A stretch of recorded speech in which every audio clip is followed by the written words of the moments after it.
Bueno, pues buenas tardes a nuestros espectadores en esta serie de programas que desde el plató de 65 y más hacemos a invitados distinguidos e ilustres, y en este caso miembros de nuestro comité asesor. Y hoy tengo la suerte de tener conmigo al doctor Josep Moya Oller, que además es mi amigo, es un distinguido psiquiatra que en los últimos años sobre todo se ha especializado en abordar la problemática psiquiátrica, psicológica y de situaciones sociales terribles de las que ahora hablaremos con las personas de edad senior, las personas mayores. Y claro, la primera pregunta que se me ocurre, mi querido y estimado amigo, es ¿qué hace un psiquiatra como tú dedicándose a las personas mayores cuando se supone que a estas edades tienen menos necesidades de psiquiatras que otros? ¿O es ese un mito que hay que desmontar? Bueno, en primer lugar, agradeceros la invitación. Es un placer estar aquí contigo y con vosotros para debatir sobre ciertas cuestiones vinculadas con la gente mayor, con los seniors, los mayores de 65 años. A propósito de esta pregunta, recuerdo que el último día de trabajo, que ya me jubilaba a las 2 del mediodía, y a las 12 aproximadamente del mediodía vino uno de los últimos pacientes y yo me iba despidiendo y el señor, cuando ya se iba, me dijo: bueno, usted ahora ya se jubila, a partir de ahora aproveche para hacer los viajes que no pudo hacer y disfrute de la vida. Yo le dije: le agradezco sus buenas intenciones, pero para mis adentros estaba pensando que no iba a hacer eso, que sí iba a disfrutar, pero no haciendo especialmente viajes, sino dedicándome a un ámbito que en aquellos momentos estaba empezando, que era el de tratar con los problemas que afectan gravemente a las personas mayores. Problemas de tipo neuropsiquiátrico y sobre todo problemas de tipo social, básicamente el ámbito de los malos tratos a las personas mayores. Sí, ahora hablaremos de esos dos ámbitos, tanto de los aspectos neuropsiquiátricos como del aspecto de los malos tratos, que me parece un drama terrible y creo que es bueno abordarlo hoy aquí. Pero, claro, hay una cosa que acabas de decir que a mí me parece fascinante, y es, claro, yo me jubilo y yo no voy a hacer lo que la gente opina que debería hacer, que es dedicarme a todas esas cosas. ¿Por qué? Porque tú eres un enamorado de tu trabajo, y como decía alguien, dice, lo mejor que puedes hacer es elegir un trabajo que te guste, porque entonces no volverás a trabajar en tu vida. Entonces será siempre algo que te llena y que te divierte. Y yo recuerdo una situación parecida a la tuya cuando yo estaba arreglando todos los papeles de la jubilación. La señora que estaba allí en la Seguridad Social o en Hacienda me vino a decir básicamente lo mismo. Y yo le dije: mire, yo pienso jubilarme el día después de mi funeral. Digo, porque yo me divierto con lo que hago. Y la mujer pues no entendió aquella. Así que compartimos una pasión por lo que hacemos, porque al final las pasiones no tienen edad. Es que somos privilegiados, José Ramón, somos privilegiados. Es decir, para mí, algunas veces algunas personas me dicen: oye, mira, que no puede ser que te llamen pacientes un domingo por la tarde o una tarde del día de Navidad. Bueno, no hay ningún problema, es decir, hoy lo estábamos hablando tú y yo, somos médicos y nos gusta este trabajo. Somos vocacionales. Es que la salud además no tiene ni fines de semana, ni mañanas, ni tardes, ni noches. Es decir, ¿no? Tienes que atender cuando tienes el problema, no tienes que atender en función de un horario de oficina, ¿no? Es que mi oficina está abierta 24 horas al día, 365 días al año. Entonces, con lo cual eso es importante, pero claro, el problema está en que, también lo hemos comentado alguna vez, que algunos de nuestros colegas, lamentablemente, sobre todo generaciones más jóvenes, no han entendido todavía que esto tiene una palabra enorme, que es la vocación, y sin vocación ser médico es muy duro. Yo creo que sin vocación ser médico comporta el burnout, ¿no? Es decir, una persona que intenta practicar la medicina sin sentirla, y sobre todo sin sentirla en el sentido, valga la redundancia, de poder ponerse en el lugar del paciente, y ponerse en el lugar del paciente implica ponerse en el lugar de alguien que sufre. Claro. ¿Vale? Esa es la cuestión, ponerse en el lugar de alguien que sufre. A este propósito, hay un comentario que dando clases, ¿no?, a gente más joven, a las nuevas generaciones de clínicos, de psicólogos, psiquiatras, trabajadores sociales en salud mental, muchas veces se quejaban, o yo escuchaba la queja de que este paciente es un manipulador, este paciente lo que quiere, dice que se quiere suicidar, pero en realidad es una llamada de atención, es una tomadura de pelo. Yo les decía, a mí no me preocupa que me tomen el pelo, a mí no me preocupa que me manipulen, a mí lo que me preocupa es que yo piense que me están manipulando y al día siguiente me entere de que esta persona se ha tirado por la ventana. Eso es lo que me preocupa.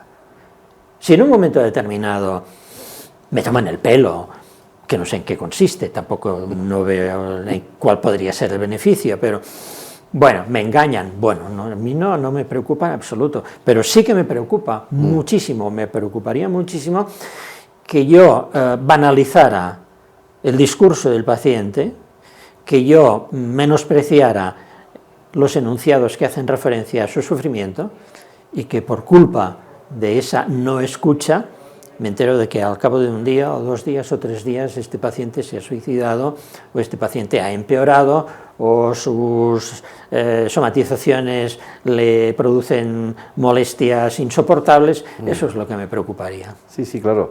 Y después, volviendo otra vez un poco a esa humanización de la medicina, claro, hay una cosa que yo supongo que también te ha pasado más de una vez, que es ver cómo algunos sanitarios, sean médicos, sean enfermeros, sean lo que sea, tratan a la persona mayor como si fuera un niño de 4 años.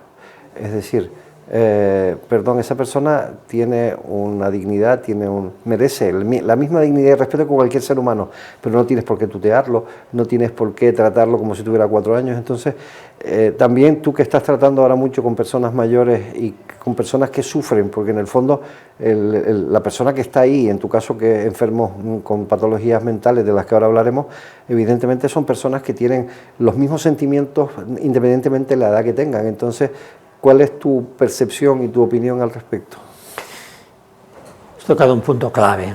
Hay una tendencia generalizada a infantilizar a las personas mayores, ¿no? Esa tontería de ¿estás bien, cariño? Sí. ¿Está bonita la sopa? ¿No? Esta chorrada, ¿no? Sí. Que a mí me produce ira, no lo digo así, me produce a mí también, ira, sí, sí. Me encoleriza. Y en alguna ocasión, y bueno, respecto a un familiar, concretamente a mi padre, yo vi cómo la profesional sanitaria lo trataba como si fuese un niño de 5 años, ¿no? Yo presenté una queja a la institución donde era tratado mi padre, explicándoles que mi padre era mayor, pero no era un niño ni era estúpido, y que seguramente a mi padre aquel trato no le gustaba, que era un trato indigno, ¿no? Y pienso que ahí hay mucho camino por recorrer, ¿no? Porque hay esa tendencia a infantilizar.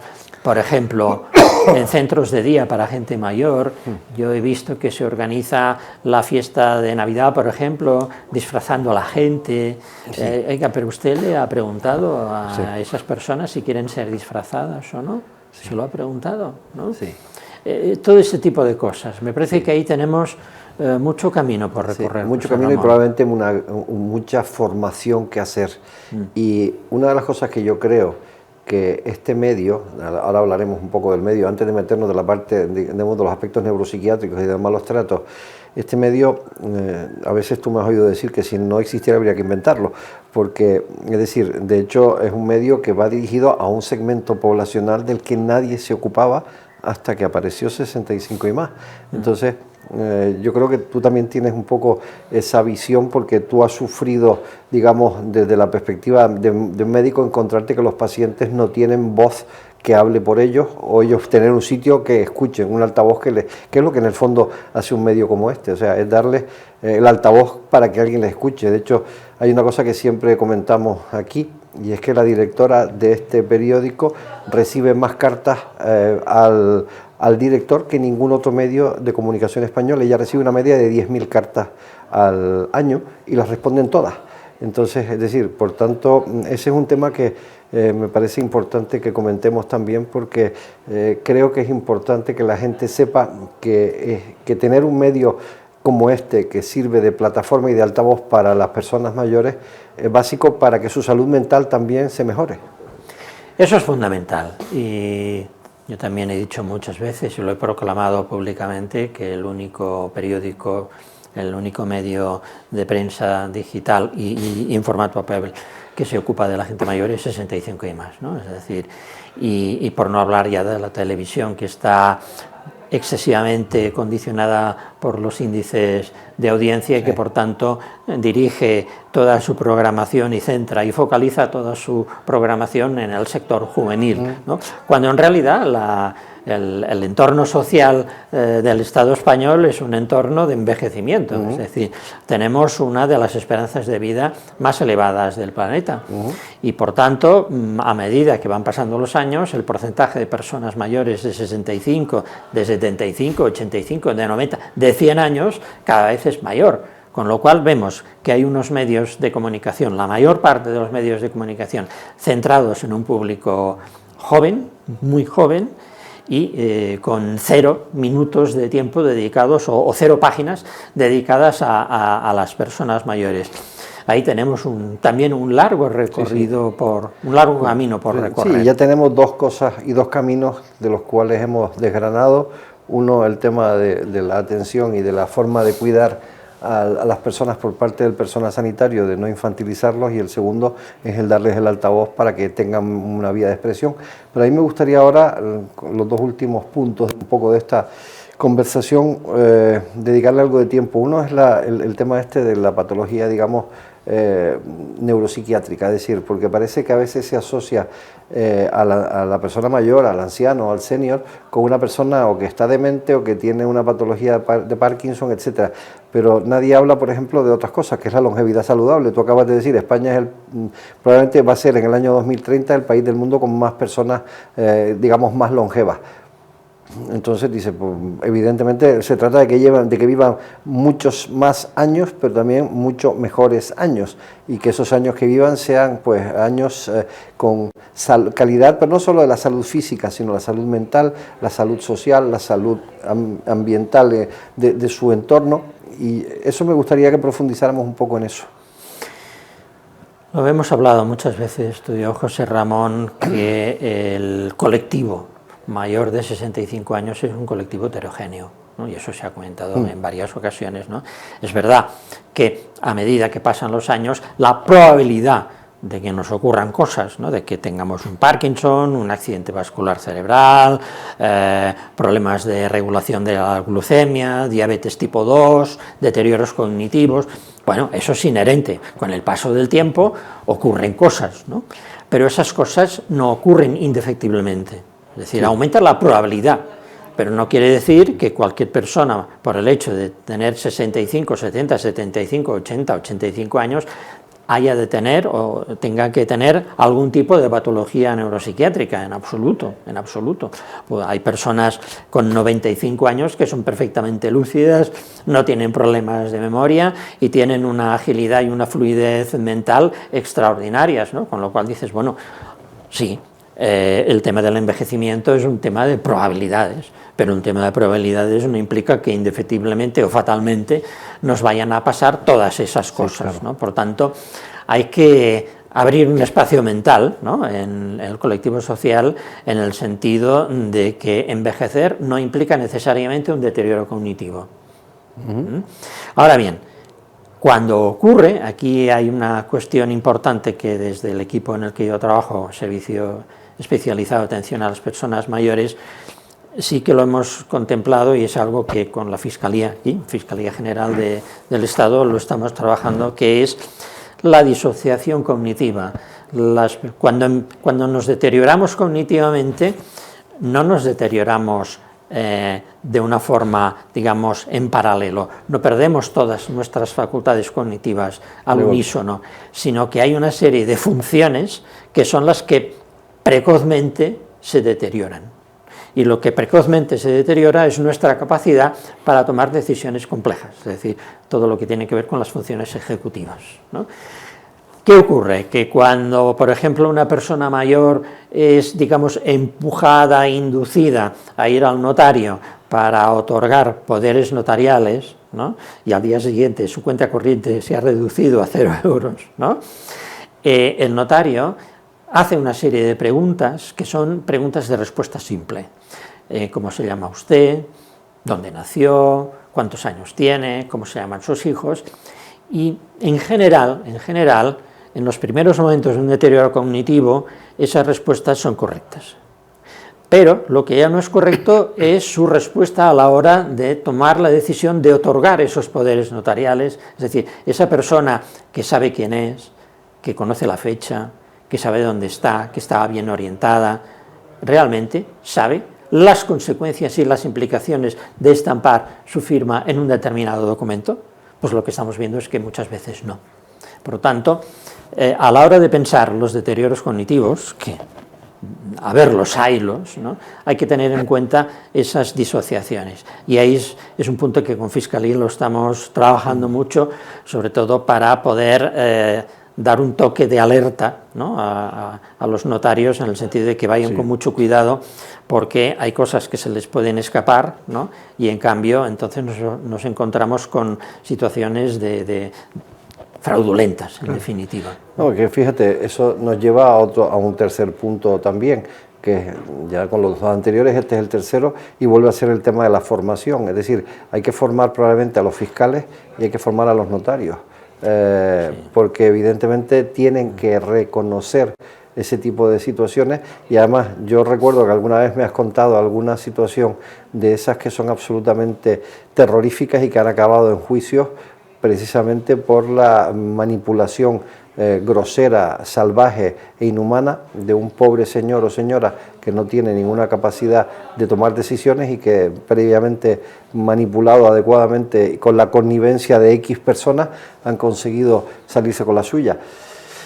Lo cual es terrible encontrar a alguien que ha pasado su vida y que ha hecho un patrimonio y que de repente ve que no tiene dinero ni para pagar la residencia en la que lo han metido. Eso es una situación con la que nos hemos tropezado en varias ocasiones, ¿no? Pero que enlaza también con otro punto, que es el problema de la soledad, ¿no? Nos encontramos, por ejemplo, recuerdo un caso que creo que te lo habíamos comentado, de una señora de unos 80 años aproximadamente, sin deterioro cognitivo, pero con limitaciones físicas importantes, residía en una residencia de ancianos, estaba muy bien tratada, y fue precisamente la directora del centro residencial quien nos advirtió de que estaba recibiendo visitas, pero que esas visitas eran muy interesadas. Las visitas muy interesadas quiere decir que la persona que la visitaba, amiga de toda la vida, porque además habían emigrado a Cataluña, eran de la misma zona de Extremadura, se conocían desde hacía años, bueno, pues esa amiga tenía la libreta de ahorros y sacaba el dinero de la pensión, ¿no? Y además la hija de esta amiga había ocupado la vivienda de esta señora, porque claro, como ella estaba en la residencia, ¿no? Y recuerdo que, bueno, yo fui a la residencia, la entrevisté, pude comprobar que no había un deterioro cognitivo, pero lo que detecté era los efectos de una terrible soledad. Y yo le pregunté a aquella señora, ¿usted se da cuenta de lo que está haciendo su amiga? ¿Usted se da cuenta de que dentro de 2 meses no podrá pagar la residencia porque no tendrá ni un euro en su cuenta corriente? ¿Sabes cuál fue la respuesta? Lo sé, pero al menos palía, modula mi soledad, porque viene a verme. O sea, fíjate que... Qué duro, ¿sabes? Qué duro, qué terrible.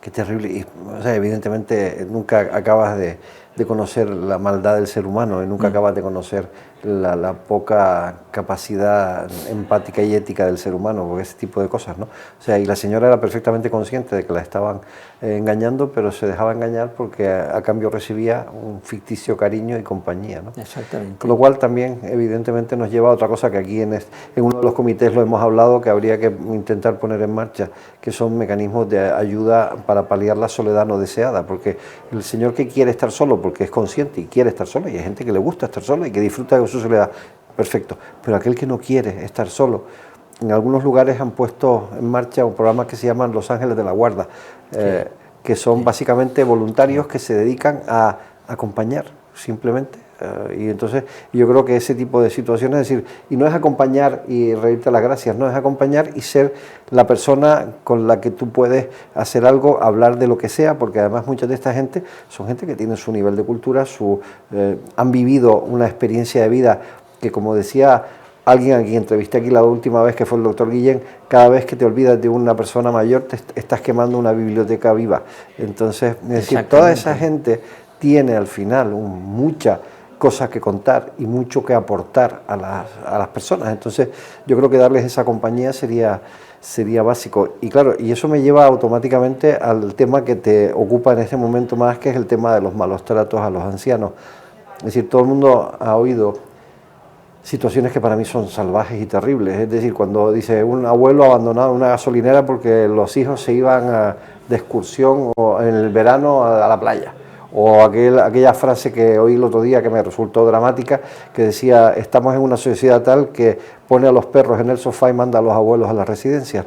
Entonces, es decir, cuéntanos un poco lo que estás viviendo, la experiencia que estás haciendo, cuáles son los planteamientos y sobre todo cuáles son las expectativas de cambiar eso, que es una realidad dramática a la que nos vamos a enfrentar antes o después, porque como tú muy bien dijiste antes, cada vez hay más ancianos y cada vez hay personas de más edad. Entonces, mira, nosotros con una compañera que ahora ya no está, porque ya falleció hace unas cuantas semanas, en el 2017 hicimos un estudio sobre el buen trato y preguntábamos a diversos colectivos, entre ellos personas mayores, también personas con diversidad funcional, periodistas, incluso políticos, ¿no?, qué entendían ellos por buen trato, ¿no? Y por buen trato entendían, entre otras cosas, respeto, ¿no?, dignidad, ser tratados dignamente, ¿no?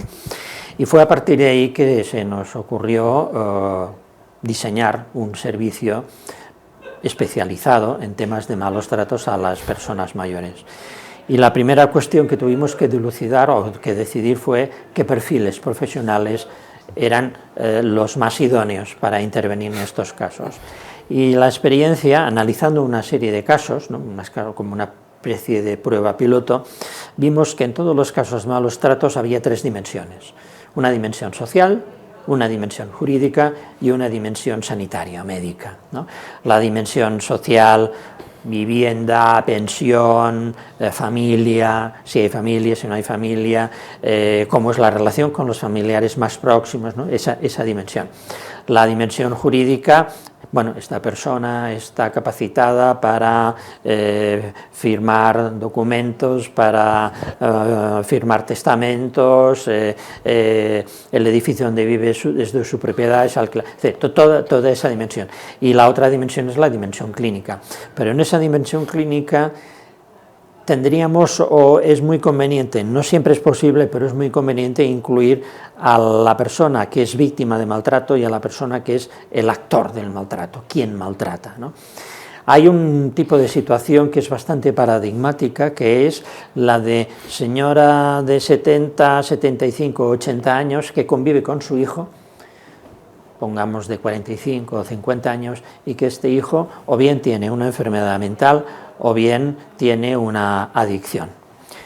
Y lo clásico es que para financiar la compra de cocaína, de alcohol, de anfetaminas, de lo que sea, ¿no?, extorsiona económicamente a su madre. Esta es la situación paradigmática. Entonces, teniendo en cuenta esos tres perfiles y teniendo en cuenta los diversos ámbitos profesionales que han de intervenir, es por lo que recientemente, bueno, ahora vengo de una reunión con Fiscalía General para intentar, por un lado, sensibilizar a los ámbitos profesionales, judicatura, fiscalía, notarios, ¿no?, porque son elementos cruciales, son elementos fundamentales en el abordaje de los malos tratos. Y después también sensibilizar y formar a los profesionales sanitarios, a los profesionales de servicios sociales. Y esa es un poco la perspectiva que tenemos, de poder hacer pruebas piloto en determinadas zonas del territorio español, de España, aprender de esas pruebas piloto, ¿no?, y a partir de ahí, bueno, diseñar, no me gusta la palabra protocolo, me parece una palabra demasiado rígida, pero como mínimo digamos, unas guías de buenas prácticas, ¿no?, en el abordaje, en la asistencia de los malos tratos a las personas mayores. ¿Y van a hacer algo ahora también en un encuentro, en un congreso hospitalario o algo por el estilo? La semana que viene. La semana que viene en Barcelona hay un congreso a nivel estatal que está organizado por las hermanas hospitalarias, que tienen dispositivos aquí en Madrid. Y es un tema monográfico sobre malos tratos a las personas mayores. Y hablaremos un poco del modelo que nosotros diseñamos, que no es que sea el mejor, pero bueno, es el que nos funciona, ¿no? Sí, porque puede dar respuesta a esas tres vertientes, la social, la jurídica. Nosotros en el equipo tenemos dos juristas, dos abogadas. Tenemos una persona que lleva a cabo la coordinación y la organización de las reuniones con los equipos que nos derivan los casos de malos tratos, y yo que hago las funciones de valorar tratamientos médicos, la polifarmacia que tienen muchas personas mayores, los riesgos de esa polifarmacia, teniendo en cuenta que el cuidador pues a lo mejor no está por la labor, ¿no? Muchas personas mayores con hipertensión, con insuficiencia cardíaca, con diabetes, con Parkinson, que decimos, bueno, esta persona cognitivamente seguramente no está en condiciones de manejarse la medicación, pero es que el cuidador tampoco, con lo cual nos podemos encontrar que una persona entre en coma diabético y se la encuentren muerta. Y eso me lleva a una pregunta con el tema de los cuidadores. ¿No crees que también falta formación para cuidados? Es decir, que haya digamos, gente que se especialice en el cuidado, pero igual que hay matronas, por ponerte un caso, que son enfermeras especializadas en partos, pues no debería haber una especialidad o algo por el estilo, bien sea en la parte de enfermería o la parte de asistencia clínica, de auxiliares de clínica, que fueran, porque a veces parece que se infantiliza de nuevo. No, es que es muy amable, no, pero es que usted sabe lo que hay detrás, usted sabe que ese ser humano tiene una serie de dificultades que usted tiene que saber manejar. ¿Te parece que eso sería un tema también que habría que...? Sería un tema crucial, pero fíjate, esto me hace recordar una anécdota muy concreta de una clínica psicogeriátrica, o sea, una clínica supuestamente especializada en la asistencia a personas con deterioro cognitivo importante, muchas de ellas con procesos de demencia senil, ¿no? Recuerdo que faltaban pocos días para la fiesta de Todos los Santos, y hablo con la enfermera y me dice, estamos preparándolos para el Halloween. Y yo le dije, la mayor parte de estas personas no tienen ni la menor idea de lo que es el Halloween, pero sí saben lo que es la fiesta de Todos los Santos, con lo cual, si en lugar de organizar la fiesta del Halloween, organizas una fiesta de Todos los Santos, seguramente podrán sintonizar mejor, ¿no? Es decir, ese pequeño detalle, pequeño detalle nos está indicando que esa enfermera no estaba muy orientada, no estaba muy bien orientada, ¿no? Ella lo hizo con la mejor intención del mundo, con la mejor voluntad del mundo, eso no lo cuestionamos, pero no estaba situada en el foco era otro. No, es decir, no, es que no va por ahí la cosa, ¿no? Tú tienes que sintonizar, tienes que conseguir que esas personas a las que estás cuidando puedan sintonizar con su historia, no con la historia de un anciano de Escocia o de Nueva York, sino con su propia historia, ¿no? Entonces aquí, en nuestro territorio, no se celebra, bueno, ahora ya sí pero para esta gente de esta edad, obviamente no. Entonces tienes que colocarlos en sintonía con todo aquello que ha formado parte de su historia. Este sería un elemento a tener en cuenta en la formación de esos profesionales. Sin duda.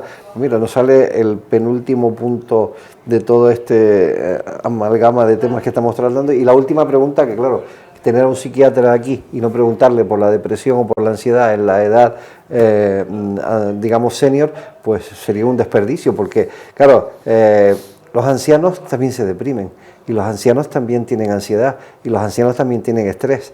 Entre otras cosas, mucho estrés puede venir por esas cosas de las que hemos estado hablando. Entonces, a mí me gustaría un poco como cierre de esta magnífica intervención tuya aquí, que fuera un poco el tema de eso, el problema de la ansiedad o de la depresión en personas de edad También lo hemos hablado muchas veces, hay un elemento que causa mucha ansiedad a las personas mayores, que es acceder a la administración y a los bancos, ¿no? Porque claro, cogen el teléfono y le sale una voz anónima que le dice si desea hacer ese trámite pulse 1, si no pulse 2, si no procede, y al final resulta que les cuelgan el teléfono, ¿no? O bien tiene que pedir cita previa, pero para pedir cita previa tienen que ser expertos, entonces tienen que recurrir al nieto, ¿no? Para que les oriente, ¿no? Es decir, ahí hay un factor de ansiedad importante, de ansiedad y de desesperación por parte de muchas... Además se sienten incapaces porque algo que hacían ellos rutinariamente en un momento determinado ya dejan de poder hacerlo, porque entonces el mundo que se les ofrece no es el que ellos conocían, ¿no? Exactamente, exactamente, eso es un elemento. Y en cuanto a la depresión, hay una depresión asociada a las pérdidas, porque cuando envejecemos perdemos a seres queridos, perdemos amigos, perdemos familiares, perdemos estatus, ¿no? Perdemos consideración, ¿no? Es decir, perdemos muchas cosas, ¿no? Y esa falta de reconocimiento a la que aludíamos al principio de nuestra fantástica conversación, ¿no? Esa falta de reconocimiento, esa falta de consideración, ¿no? Es algo que como mínimo entristece, no siempre provoca depresión, pero como mínimo entristece. Y sobre todo el elemento peor que hemos comentado antes, la soledad no deseada. La soledad no deseada es el gran drama. Es verdad que afecta también a la gente joven, eso hay que tenerlo en cuenta, pero como problema social me parece que es uno de los grandes dramas y uno de los grandes retos que tiene nuestra sociedad en el momento actual, teniendo en cuenta además que la soledad no deseada induce enfermedades infecciosas, por ejemplo, porque la soledad no deseada provoca estrés, el estrés provoca aumento de cortisol, el aumento de cortisol baja las defensas del sistema inmunitario y por tanto somos más sensibles a procesos infecciosos, por ejemplo, con lo cual tenemos un gran reto, que es el abordaje de la soledad no deseada. Bueno, yo creo que de esta conversación han salido unas cuantas ideas y unos cuantos retos y unas cuantas deberes para la administración pública, que es quien al final tiene que tomar cartas en el asunto, porque estamos hablando de una población que de una forma o de otra es vulnerable y una población que si no la protegemos pues puede sufrir muchos de los problemas que aquí se han tocado. Y a mí me parece que una persona como el de nuestro invitado de hoy, como el doctor Josep Moya, es fundamental sobre todo para hacernos llegar esa reflexión sobre lo importante que es el mantener una calidad de vida independientemente de los años que uno tenga. Y eso implica calidad de vida física, calidad de vida social y calidad de vida intelectual y mental. Así que espero que hayan disfrutado nuestros espectadores de esta entrevista tanto como yo he disfrutado haciéndola y espero volver a verles próximamente en otra de nuestros encuentros con personalidades que forman parte del comité de expertos de 65 y más. Así que muchas gracias por atendernos y buenas tardes.